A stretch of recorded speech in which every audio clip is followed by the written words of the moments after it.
हाणे किताब ते हण बुठ पो को नबियन खे वोट ॾिबो को नबियन खे वोट ॾिबो। हाणे किताब ते हण बुठ पो हाणे किताब ते हण बुठ पो को नबियन खे वोट ॾिबो को नबियन खे वोट ॾिबो। उलमा लथा मैदान में आहिनि इस्लाम जी बालादस्ती था चाहिनि। उलमा लथा मैदान में आहिनि इस्लाम जी बालादस्ती था चाहिनि इस्लाम जी बालादस्ती था चाहिनि। साथ ॾेई तिन सां हलबो साथ ॾेई तिन सां हलबो को नबियन खे वोट ॾिबो।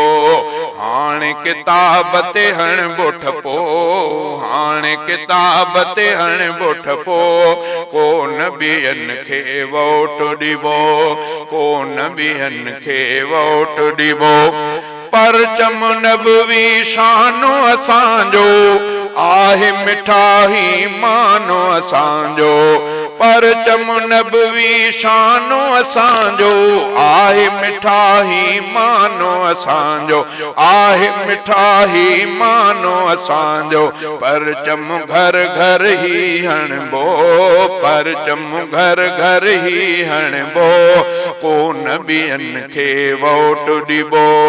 हाणे किताब ते हण बुठ पो को नबियन खे वोट ॾिबो को नबियन खे वोट ॾिबो। वाइदो करे हर भेर वञनि था वोट वठण खां पोइ को न ॾिसनि था।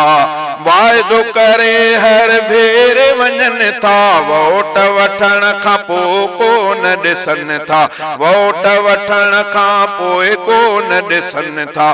सभिनी पार्टियुनि खे छॾिबो सभिनी पार्टियुनि खे छॾिबो को नबियन खे वोट ॾिबो। हाणे किताब ते हण बुठ पो हाणे किताब ते हण बुठ पो को नबियन खे वोट ॾिबो।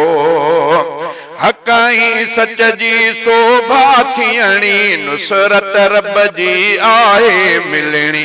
हक़ ऐं सच जी शोभा थियणी नुसरत रब जी आहे मिलणी नुसरत रब जी आहे मिलणी। काफ़िलो हक़ जो की न रुकबो काफ़िलो हक़ जो की न रुकबो को नबियन खे वोट ॾिबो। हाणे किताब ते हण बुठ पो को नबियन खे वोट ॾिबो। हाणे किताब ते हण बुठ पो को नबियन खे वोट ॾिबो।